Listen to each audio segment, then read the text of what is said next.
let's switch gears for a minute. There's a bit of a sad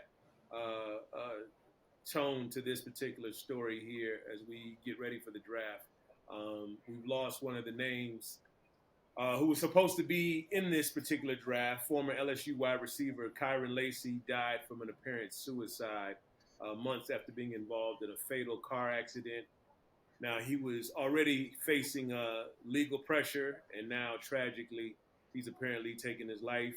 It's definitely a heartbreaking reminder of the mental health struggles young athletes face, on top of the pressure to perform, spotlight from the media, and then, of course, life off the field. So, I want to get you all's take on how much of a toll does the game take on your mental health? And have you ever played with someone or ever witnessed a teammate dealing with that kind of weight that didn't know where to go or where to turn? I'll go first. When it comes to how much pressure the league puts on you, it's very much about your why and how important that is to you, and that kind of like determines it. It's like for me, I wanted to change like people's livelihoods. Much like Chris is saying, like a lot of these people aren't just making decisions for them; it's for their families, their unborn ones too. And so that's a lot of weight to put on one person to change generations. A lot of them. And so like that makes every decision, every missed block, every missed tackle, every missed pressure like that much more important. And to that next point, I was that person that wasn't dealing with those pressures well, especially as a seventh round draft pick. And luckily, thanks to our player personnel people up in Minnesota, he saw me struggling with it, and so he reached out to me and he got me involved with therapy. And I was able to then handle the stresses of being a professional athlete and taking on those day-to-day struggles just a lot better. And I was able to eventually go on and speak to an Indian reservation in North Arizona about my own personal struggles with depression and my suicide attempt in high school. And so the ability to share your story also gives you a lot of power too. And so yeah, with that, this is like really sad, and it's all about like being aware of the people around you if you can be, and like if you are yourself going through something, looking up your local suicide hotline and prevention number and giving them a call as well. And so, but yeah, no, it's pressure packed because it's a lot of money that can change a lot of lives, and if it means that much to you, you take it that serious, and you try to have an outlet and things like that. But eventually it does get up if you don't have those things already in place. And so try to have those in place as you go along this journey and you'll end up a lot better.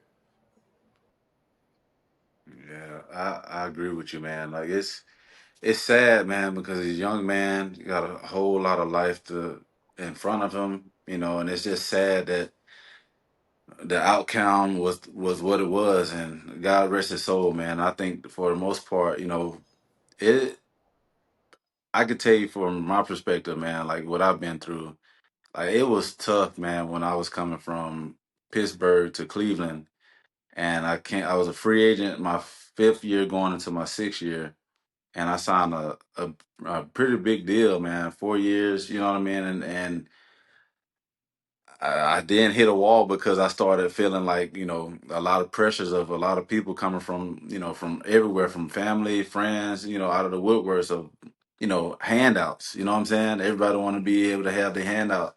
And I hit a deep depression, man, into where I've never felt depressed before like that, man. You know what I'm saying? Like having the spotlight on you, having a lot of people coming to you for their problems and putting their problems on you, and then them problems become your problems. Then it all equates to your family, then your marriage, the stuff that boils down to the things that goes on, and it got heavy, man. And like Steven said, man, I had to get with a therapist and get with my with the team with Cleveland when I was with Cleveland. I had to talk to a team therapist, and then I started doing therapy on the side by my lone self, you know what I'm saying, with someone else to be able to get the help that I need, because I found myself sleeping in a dark room, not being able to be there for my son, my unborn son. Um Not my unborn son, but my newborn son, not just spending time with him. But I found myself like, man, what am I doing here? Like, I just feel so alone, but I got people around me, but I feel alone. You know what I mean? And I don't I can't talk to them because these things I feel like, oh, I should be a man and just be able to pick these things, roll my sleeves up, to be able to handle these pressures of the world. But it wasn't easy, man. Like I thought about those things, and it brought me back to my high school days where I had a friend that literally committed, suicide because he had a lot of pressures in the world of the world, you know, being who he was, and a lot of people, his family dealing with drugs and things like that, and he felt like he didn't have an outlet, and I felt like I was trying to be that outlet for him, but it, I was too late. You know what I mean? So, um, I just think back and I think about the people that were on this earth, man. I just like to say, man, just be there for one another, man. No matter what somebody may be going through, man, always, like, I feel like, put your arms around someone that's going through these situations. Like, we were just having this talk at the barbershop about where was his family, like where were the people that was around him, going on through this situation, because it's not easy involving investigation, like with the with federal investigation, the investigation, what's going on with him. I'm pretty sure he was battling that stuff on his own, man. Nobody being around him like that. So I think we, as all, man, like, if you're going through something, please don't suffer in silence, man, because that's the worst thing that you could do. Suffering in silence is not the way to be, man. I promise you. Like, Yeah. if you have anything on your mind that you're going through, please be able to open it up and talk about it, please. Facts. Yeah. Appreciate that insight from both of y'all. So rest in peace to that young man. We'll continue to follow this. I know this is going to have to be an ongoing conversation, but Right. definitely appreciate what you all had to say.